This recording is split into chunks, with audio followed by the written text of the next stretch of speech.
आज मागच्या 8 दिवसापासून सलग लातूर जिल्ह्यामध्ये मोठ्या प्रमाणामध्ये पाऊस चालू आहे। आज एक पीक आपल्या लातूर जिल्ह्यातलं सोयाबीनचं पीक आहे, जवळपास 4-1 लाख हेक्टरवर आधी त्याची लागवड करण्यात आलेली आहे। ते पीक 100% शेतकऱ्यांच्या हातातून गेलेलं आहे हे सांगण्यासाठी, त्याची बैठक घेण्यासाठी आणि त्याचं निवेदन माननीय जिल्हाधिकाऱ्यांना आम्ही देण्यासाठी आलो। आज पूर्ण जिल्ह्यामध्ये एकाही मंडळामध्ये आज जर पाहिलं शेतकऱ्यांच्या हाताला लागल असं एक देखील पीक शिल्लक राहिले। रस्ते वाहून गेलेले आहेत, पुलं वाहून गेलेले आहेत। या देखील गोष्टीचं आम्ही माननीय जिल्हाधिकारी महोदयांना आम्ही त्या ठिकाणी निवेदन, माननीय मुख्यमंत्री महोदयांना निवेदन दिलं।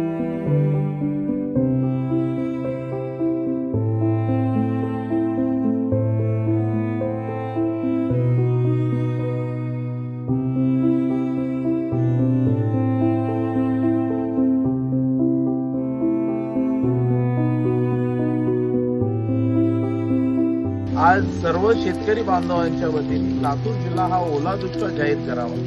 शेतकऱ्यांचं 100% नुकसान त्या ठिकाणी झालेलं आहे। नदीच्या बाजूच्या जमिनी खरडून गेलेल्या आहेत, ओढ्याच्या बाजूच्या जमिनी खरडून गेलेल्या आहेत। त्या जमिनी अशी तिथली परिस्थिती आहे, पुढचे 4-5 वर्ष या नदीच्या बाजूला, ओढ्यांच्या बाजूला शेती करता येणार नाही अशी परिस्थिती झालेली आहे। ही सर्व माहिती आम्ही माननीय जिल्हाधिकारी महोदयांच्या माध्यमातून सरकारकडे आज त्या ठिकाणी पाठवली आणि जास्तीत आज आपण जर पाहिलं, माझा जरी आपल्याला दिसतोय आज सलग पूर्ण जिल्ह्यामध्ये आपल्याला त्या ठिकाणी पाऊस दिसतो। या सर्व गोष्टीची पूर्ण माहिती सरकारपर्यंत देणं, ओला दुष्काळ जाहीर करून आपल्या भागात करणे आणि शेतकऱ्यांना आज शेतकरी उभा टाकू शकत नाही, त्याची परिस्थिती अत्यंत बिकट झालेली आहे। त्याच्या मागे सरकार हे खंबीरपणे उभा टाकले।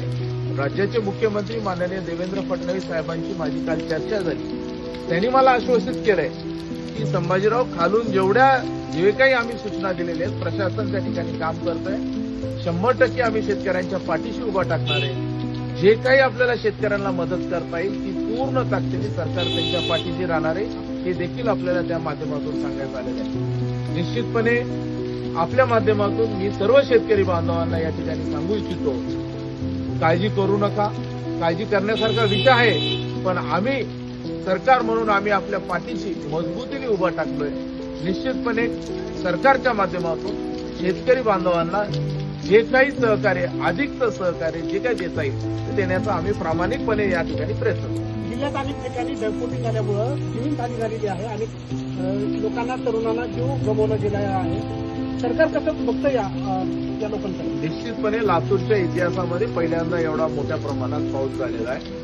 आज जवळपास जिल्ह्यामध्ये 5 पेक्षा अधिक जणांची मनुष्यहानी त्या ठिकाणी झालेली आहे। शेकडो जनावरं, जे पशुधन आहेत, हे देखील वाहून गेलेले आहेत। अनेक घरांची पडझड झालेली आहे। याची पूर्ण माहिती आज निवेदनाच्या माध्यमातून आम्ही सरकारपर्यंत पोहोचवलेली आहे। त्याचसोबत माननीय मुख्यमंत्री महोदयांकडे देखील याची माहिती दिलेली आहे।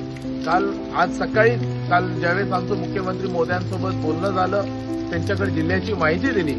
आज माननीय मुख्यमंत्री महोदयांनी जिल्हाधिकाऱ्यांना सूचना देऊन पूर्ण माहिती त्या ठिकाणी, सर्व माहिती त्या ठिकाणी मागवलेली आहे। याच्यातून निश्चित शेतकऱ्यांना एकच भावना आहे, हे नैसर्गिक आपत्ती आहे, पण ह्याच्यातून शेवटी सरकारला मायबाप सरकार म्हणतात। आम्ही ही आपत्ती आहे, ही अडचण आहे सरकारने सांगणार नाही, पण हे सरकार शेतकऱ्यांच्या पाठीशी उभा टाकल हे मी आपल्याला सांगू शकतो। मुख्यमंत्र्यांची आपलं बोलणं झालेलं आहे, काय आश्वासन दिले मुख्यमंत्र्यांनी?